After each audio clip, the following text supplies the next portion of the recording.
사랑하는 성도 여러분, 반갑습니다. 또 한 주간 잘 지내셨는지요? 날씨가 갑자기 추워졌습니다. 방심하시면 감기 걸립니다. 감기 걸리면 안 됩니다. 코로나 바이러스가 또 흉흉한 때이기 때문에 더더욱 감기에 걸리시지 않도록 조심하시기 바랍니다. 자, 우리는 지난주에 출애굽기 강해를 마무리를 했습니다. 우리 무엇을 봤습니까? 하나님의 임재를 목도하고 느끼기를 원하는 이스라엘 백성에게 하나님께서 성막을 허락하셨고, 성막이 완성된 후 하나님의 영광이 성막에 가득히 내려앉았고, 구름 기둥과 불 기둥이 이스라엘 백성의 진을 감싸 안았으며 드디어 가나안 땅으로 출발하였습니다. 그리고 우리는 출애굽기 전체의 메시지를 확인하였으니 바로 하나님께서 우리와 함께 계시다, 곧 임마누엘이 출애굽기 전체의 핵심 주제였습니다. 자, 우여곡절 끝에 가나안 땅으로 출발했습니다. 잘 됐으면 좋겠습니다. 그동안 얼마나 많은 일이 있었습니까? 차근차근 길을 따라가며 가나안 땅에 무사히 들어가고 그 땅을 차지해서 고생 끝 행복 시작이 되어 행복하게 잘 살았으면 참 좋겠습니다. 그러나 안타깝게도 이스라엘 백성에게 최악의 사건이 발생하고야 말았습니다. 정말 비극입니다. 이 사건은 오늘 본문인 민수기 14장 바로 앞장인 민수기 13장부터 기록이 되고 있습니다. 그 대략은 이러합니다. 이스라엘 백성이요, 가나안 땅 근처에 이제 도착을 했습니다. 하나님께서 모세를 통하여 말씀하셨습니다. 각 지파에서 한 명씩 뽑아서 정찰대를 구성해라. 그리고 정찰대를 먼저 보내서 너희가 들어갈 가나안 땅을 정찰하고 오도록 해라. 그렇게 구성된 정찰대가 가나안 땅으로 들어갔습니다. 민수기 13장 17절부터 20절까지를 읽어드리겠습니다. 모세는 가나안 땅을 탐지하라고 그들을 보내면서 이렇게 일렀다. 너희는 저기 네겝 지방에도 올라가 보고 산간 지방에도 올라가 보아라. 그 땅이 어떠한지 탐지하여라. 그 땅에 사는 백성이 강한지 약한지 적은지 많은지를 살펴보아라. 그리고 그들이 사는 그 땅이 좋은지 나쁜지, 그들이 사는 마을들은 장막촌인지 요새화된 성읍인지, 토지는 어떠한지, 기름진지 메마른지, 거기에 나무가 있는지 없는지를 살펴보아라. 담대하게 행동하여라. 그리고 그 땅에 과일을 가져오너라. 때는 바야흐로 포도가 처음 익을 무렵이었다. 자, 정찰을 하고 온 후에 그들이 이제 정찰한 내용을 보고하였습니다. 그리고 그때의 문제가 터졌습니다. 민수기 13장 26절부터 33절까지를 읽어드릴 텐데요, 머릿속으로 그림을 그려보시기 바랍니다. 그들은 곧바로 바란 광야 가데스에 있는 모세와 아론과 이스라엘 자손의 온 회중에게로 갔다. 그들은 모세와 아론과 온 회중에게 보고하면서 그 땅에서 가져온 과일을 보여주었다. 그들은 모세에게 다음과 같이 설명하였다. 우리에게 가라고 하신 그 땅에 우리가 갔었습니다. 그곳은 정말 젖과 꿀이 흐르는 곳입니다. 이것이 바로 그 땅에서 난 과일입니다. 그렇지만 그 땅에 살고 있는 백성은 강하고 성읍들은 견고한 요새처럼 되어 있고 매우 큽니다. 또한 거기에서 우리는 아낙 자손도 보았습니다. 아말렉 사람은 네겝 지방에 살고 있고 헷사람과 여부스 사람과 아모레 사람은 산악지대에 살고 있습니다. 가나안 사람은 바닷가와 요단강가에 살고 있습니다. 갈렙이 모세 앞에서 백성을 진정시키면서 격려하였다. 올라갑시다. 올라가서 그 땅을 점령합시다. 우리는 반드시 그 땅을 점령할 수 있습니다. 그러나 그와 함께 올라갔다 온 사람들은 말하였다. 우리는 도저히 그 백성에게로 쳐 올라가지 못합니다. 그 백성은 우리보다 더 강합니다.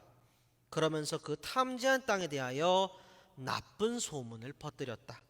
그들은 이스라엘 자손에게 그 땅에 대해 이렇게 말하였다. 우리가 탐지하려고 두루 다녀본 그 땅은 그곳에 사는 사람들을 삼키는 땅이다. 또한 우리가 그 땅에서 본 백성은 키가 장대 같은 사람들이다. 거기에서 우리는 또 네피림 자손을 보았다. 아낙 자손은 네피림의 한 분파이다. 우리는 스스로가 보기에도 메뚜기 같았지만 그들의 눈에도 그렇게 보였을 것이다. 성도 여러분, 상상을 해볼 시간입니다. 가나안 땅을 너희에게 주겠다. 내가 한 약속을 지키겠다. 말씀하신 하나님께서 정찰을 마치고 돌아온 사람들이 이런 말 하는 걸 들으셨을 때 하나님의 마음이 어떠했을까요? 지금껏 어떻게 해주었는데, 어떻게 구원하였고, 어떻게 지켜주었고, 어떻게 먹이고 입히고 인도하고 보호해서 여기까지 데리고 왔는데, 그런데 이 백성이 하는 소리란 그 땅은 그림의 떡이다. 그 땅을 우리는 정복하지 못한다. 저들에 비해서 우리는 너무나 작고 보잘것없고 연약하다. 이런 것이었습니다. 하나님의 마음을 헤아려 보셨습니까? 상상해 보셨습니까? 하나님 마음이 어떠했는지 성경에도 기록하고 있습니다. 오늘 본문 직후에 있는 민수기 14장 11절이 쓰고 있습니다. 주님께서 모세에게 말씀하셨다. 언제까지 이 백성이 나를 멸시할 것이라더냐. 내가 이 백성 가운데에서 보인 온갖 표적들이 있는데 언제까지 나를 믿지 않겠다더냐. 그리고 최악의 상황이 발생했으니 하나님이 말씀하셨습니다. 29절이 기록합니다. 너희 가운데 20살이 넘은 사람으로 인구조사를 받은 모든 사람들, 곧 나를 원망한 사람들은 이 광야에서 시체가 되어 뒹굴게 될 것이다. 이집트의 간담을 녹이신 10가지 재앙, 광야의 이적과 기사, 이를 보고도 10번씩이나 하나님을 원망하고 의심하고 종래에는 멸시한 이스라엘 백성은 응분의 대가를 치러야 했습니다. 34절이 기록합니다. 너희가 그 땅을 40일 동안 탐지하였으니 그 날수대로 하루를 1년으로 쳐서 너희는 40년 동안 너희의 죄의 짐을 져야 한다. 그제서야 너희는 내가 너희를 싫어하면 너희가 어떻게 되는지를 알게 될 것이다. 결코 일어나지 말았어야 하는 일이 일어나 버렸습니다. 의심의 거짓과 불순종을, 원망의 불평과 하나님에 대한 멸시를 더했던 이스라엘 백성의 1세대는 광야에서 40년을 유리방황하다가 죽게 되는 비극이 발생했습니다.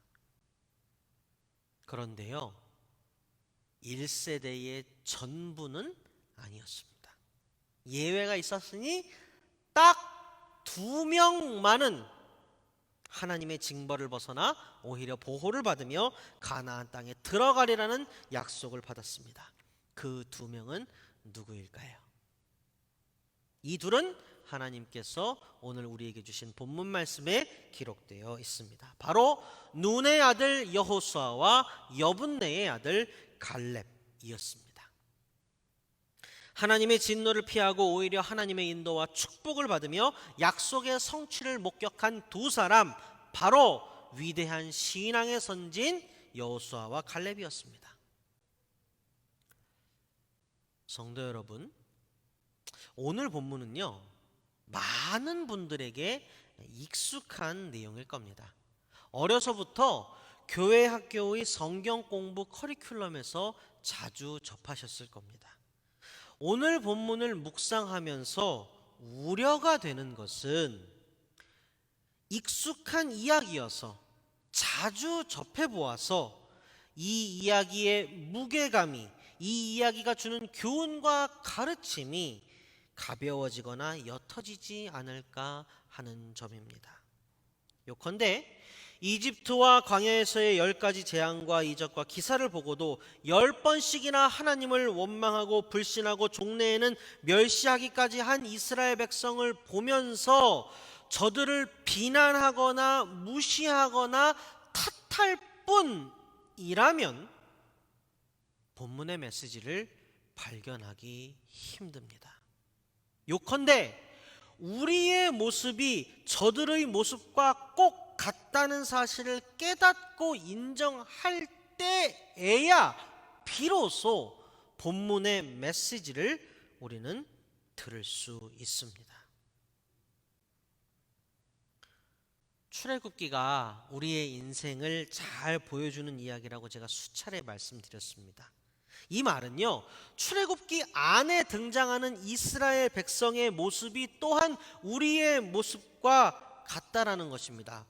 그 이스라엘 백성의 모습이 우리의 모습을 잘 보여준다는 뜻입니다.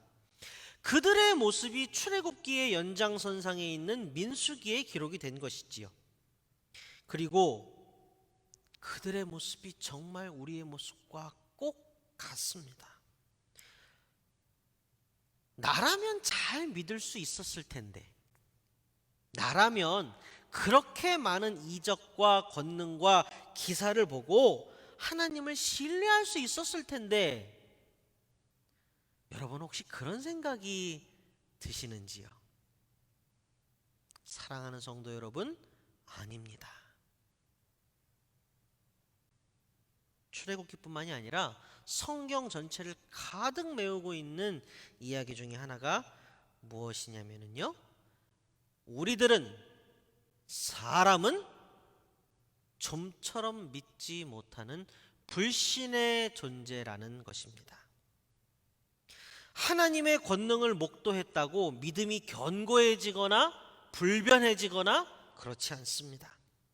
예수님의 제자들이 대표적이지 않습니까? 3년 동안 거의 매일을 눈앞에서 이적과 기사를 보았지만, 심지어 부활하신 예수 그리스도와 40일을 동행했지만 그럼에도 불구하고 믿지 못하고 두려워하고 불안해하는 존재, 그게 바로 저와 여러분 같은 보통 사람들입니다. 그러므로 이 사실을 안다면, 인간의 이렇게 연약한 본성을 안다면, 우리는 오늘 본문의 12정탐들, 가나안을 정탐한 후에 희망이 아니라 절망에, 기대가 아닌 낙심에, 환희가 아닌 애통에 빠져버린 그들을 우리는 비난할 수가 없습니다. 오히려 그들의 모습에서 우리의 모습을 발견하고 측은하게 여길 따름이지요.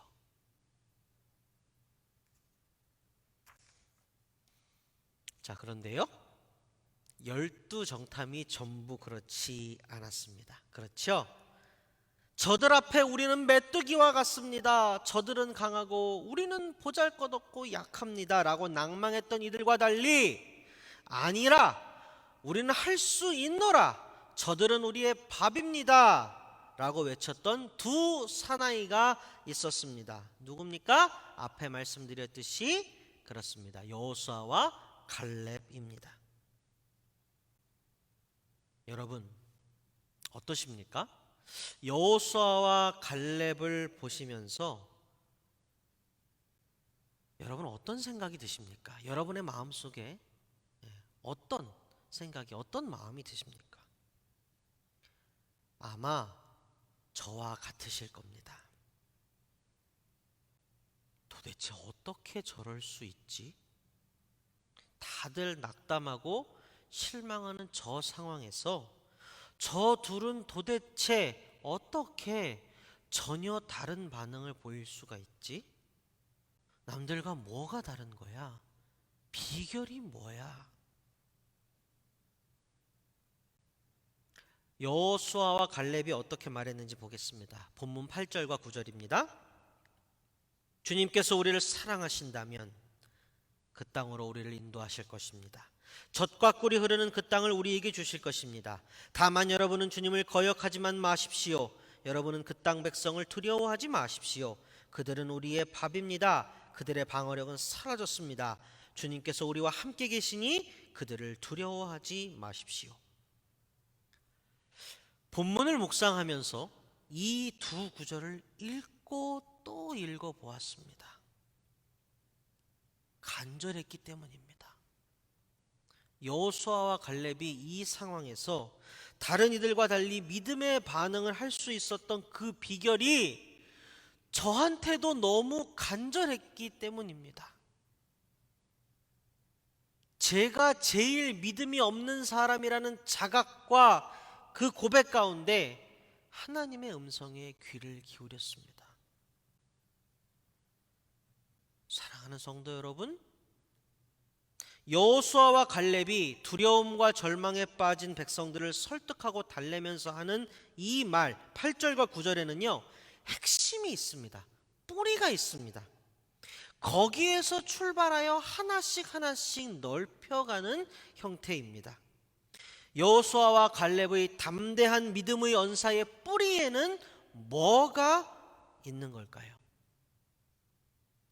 8절 초입에 그 답이 있습니다. 오늘 설교의 제목이기도 합니다. 뭐라고 쓰고 있습니까? 주님께서 우리를 사랑하신다면 이라고 기록되어 있습니다. 이를 원문의 뜻을 잘 살려서 바꾸면 주님께서 우리를 사랑하심으로, 주님께서 우리를 사랑하시기 때문에 라고 읽을 수 있습니다. 다시 말해 여호수아와 갈렙은 하나님께서 이스라엘을 사랑하신다는 사실을 알고 있었고 이것이 믿어지는 사람들이었음을 우리는 알 수 있습니다. 하나님의 사랑이 믿어지니 하나님께서 인도하실 것이고 이스라엘을 대신하여 싸워주시며 가나안 땅을 이스라엘에게 안겨주실 것이 연달아 믿어진 것입니다. 그래서 뭐라고 말합니까? 9절 말미에 쓰고 있지요. 주님께서 우리와 함께 계시니 그들을 두려워하지 마십시오. 출애굽기 전체의 주제가 뭐였죠? 하나님께서 출애굽의 시간 동안 이스라엘 백성의 마음에 새겨주시고자 한 하나의 메시지가 뭐였습니까? 그렇습니다. 하나님께서 우리와 함께 계시다. 임마누엘이었습니다. 자, 이제 그러면은 이 이야기들을 전부 이렇게 아울러 볼게요. 여호수아와 갈렙은 출애굽의 시간 동안 이스라엘 회중 가운데 거했습니다. 하나님의 권능과 이적과 기사를 보았습니다. 그들이 보고 깨달은 게 무엇이었습니까? 하나님께서 그들과 함께 계시다는 사실이었습니다. 그렇다면 왜 하나님께서 우리와 함께 계시는가? 세상에 하고 많은 민족 중에 왜 우리 이스라엘 백성과 함께 계시는가? 그것은요, 조상들로부터 숱하게 들어온 바 이스라엘이 하나님의 언약 안에 있는 백성이기 때문이었습니다. 그렇다면요, 다시 왜 하나님이 이스라엘과 언약을 맺으셨는가? 왜 이스라엘에게 축복의 약속을 해주셨는가? 아무 이유가 없는데 왜 창조주 여호와 하나님이 피조물인 이스라엘 백성에게 약속을 해주셨는가? 거슬러 올라간 이 질문의 답이 무엇일까요? 그렇습니다. 답은 아무리 생각해도 하나밖에 없습니다. 창조주 하나님이 그들을 사랑하셨기 때문입니다. 요컨대 사랑에서 시작하여 언약이 맺어지고 그 언약 안에 있는 우리는 인도와 보호 아래 있게 되는 겁니다. 그래서 눈앞에 보이는 거대한 안악자손과 철옹성과 같은 가나안의 방벽들 앞에서도 여호수아와 갈렙은 눈앞에 보이는 장애물이 아닌 그 너머에 계시는 하나님의 거대한 사랑을 바라보면서 희망과 신뢰의 반응을 보일 수 있었던 겁니다. 사랑하는 우리 파사데나 장로교회 가족 여러분, 우리는요 매주일 하나님의 말씀을 생명의 양식으로 먹습니다. 하나님께서 이 하늘 양식을 주시면서 우리가 자책하고 괴로워하고 낭망하기를 바라실까요? 우리를 꾸짖고 질책하는 게 하나님의 목적일까요? 아닐 겁니다. 하나님이 하늘 양식을 주시는 목적은 명료합니다. 이건 먹고 배부르고 갈증도 해소하고 심령이 튼튼하게 살이 찌기를 원하십니다. 오늘 본문에서요, 둘이 대조가 되고 있습니다. 믿지 못하는 열 정탐이 있었고 믿었던 여호수아와 갈렙이 있었습니다. 우리는 깨달았고 고백할 수밖에 없습니다. 열 정탐의 모습이 우리의 모습입니다. 하지만 하나님은 말씀을 주시면서 하늘 양식을 주시면서 열 정탐의 모습인 우리를 꾸짖는 게 목적이 아니십니다. 담대하고 신실했던 두 정탐 여호수아와 갈렙의 언행 심사 가운데에서 진리를 발견하고 그 진리를 우리도 취하여 광야 40년에 쓰러진 열 정탐과 1세대가 아니라 너끈히 40년 넘어 마침내 약속의 땅을 밟은 여호수아와 갈렙이 되기를 바라십니다. 그리고 우리는 하나님이 들려주신 진리를 발견하였습니다. 믿음의 사람이 될 수 있는 진리의 요소는 바로 하나님의 사랑에 대한 확신입니다. 요컨대 하나님이 나를 사랑하신다는 사실, 이 사실을 믿는 데서 믿음이 시작되고 거기에서부터 믿음이 출발하고 자라나는 것입니다.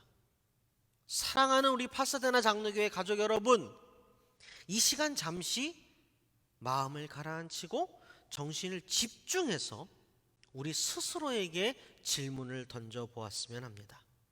나는 하나님이 나를 사랑하신다는 사실을 믿는가? 온 우주의 창조주이신 하나님이 나를 사랑하신다는 사실이 믿어지는가? 아마 저와 비슷하게 실마리가 잘 안 잡히실 거예요. 뭔가 이렇게 애매하고 뭔가 이렇게 너무 거대해서 뭔가 감이 잘 안 잡히는 그런 느낌이실 거예요. 자, 하나님의 말씀에 도움을 받아서 좀 더 명확하게 해보겠습니다. 그 표현의 분명함을 위해서 새 번역이 아닌 개역 개정역으로 읽어드리겠습니다. 로마서 5장 8절이 외칩니다. 우리가 아직 죄인 되었을 때에 그리스도께서 우리를 위하여 죽으심으로 하나님께서 우리에 대한 자기의 사랑을 확증하셨느니라. 아멘, 아멘, 아멘. 하나님이 나를 사랑하신다는 사실을 믿느냐고요? 믿어지냐고요? 아니, 하나님이 눈에 보이지도 않는데, 하나님이 나를 사랑하신다는 그 사실이 눈에 보이지도 않는데 무엇을 보고 무엇을 근거로 하나님의 사랑을 믿으라는 겁니까? 그렇죠. 우리는 연약한 보통 사람이니까 증거가 필요합니다. 우리가 무엇을 보고 사랑의 진실성을 확인할 수 있나요? 연인끼리 사랑해라는 말을 수도 없이 서로 주고받죠. 뭐 사랑해, 사랑해, 사랑해, 사랑해. 공허한 경우가 많습니다. 그런데 그들의 사랑이 깊어져서 점점 진실해지면 그 진실한 사랑에 접근하는 사랑은 한 가지 특징을 수반합니다. 사랑의 진실성을 무엇을 보고 확인할 수 있냐고요? 바로 무엇을 희생하였는지를 보면 그 사랑이 얼마나 진실한 것인지 알 수 있습니다. 하나님이 나를 사랑하시는지 무엇을 보고 내가 압니까? 하나님의 사랑이 진실한 건지 내가 어떻게 압니까? 알고 싶으시지요? 여러분 알고 싶으시지요? 그러면 하나님이 희생하신 게 무엇인지 보십시오. 요한복음 3장 16절이 외칩니다. 하나님이 세상을 이처럼 사랑하사 독생자를 주셨으니 이는 그를 믿는 사람마다 멸망하지 않고 영생을 얻게 하려 하심이라. 하나님이 우리를 사랑하신다는 증거가 무엇이냐고요? 우리가 아직 죄인 되었을 때에 하나님께서 예수 그리스도를 희생의 제물로 내어주심으로써 우리에 대한 하나님의 사랑을 확증하셨습니다. 그러므로 하나님이 나를 사랑하신다는 사실을 믿는가라는 처음 질문으로 돌아갔을 때 이 질문을 더 또렷하게 바꾸면 어떻게 됩니까? 하나님이 나를 사랑하신다는 확실한 증거로 주신 예수 그리스도를 믿는가? 다시 말해 예수 그리스도께서 십자가에서 머리가 찢어지고 손과 발이 뚫리고 옆구리가 찢어지고 물과 피를 다 쏟으신 것이 나를 위하여였음이, 나의 죄를 사하시기 위함이었음이 믿어지는가? 라는 질문이 됩니다. 말씀을 맺겠습니다. 숱한 고생을 하며 가나안 땅 접경까지 왔건만 안타깝게도 하나님을 믿지 못했던 출애굽 1세대는 모두 광야에서 죽었습니다. 오직 단 2명이 살아남아서 약속의 땅을 밟을 수 있었습니다. 그들은 위대한 신앙의 선진 여호수아와 갈렙이었습니다. 다른 이들과 달리 여호수아와 갈렙이 거대한 성벽과 무서운 적군과 거친 장애물 앞에서도 믿음을 지킬 수 있었던 이유는 그들은 하나님이 이스라엘을 사랑하신다는 사실을 알고 있었고 믿었기 때문입니다.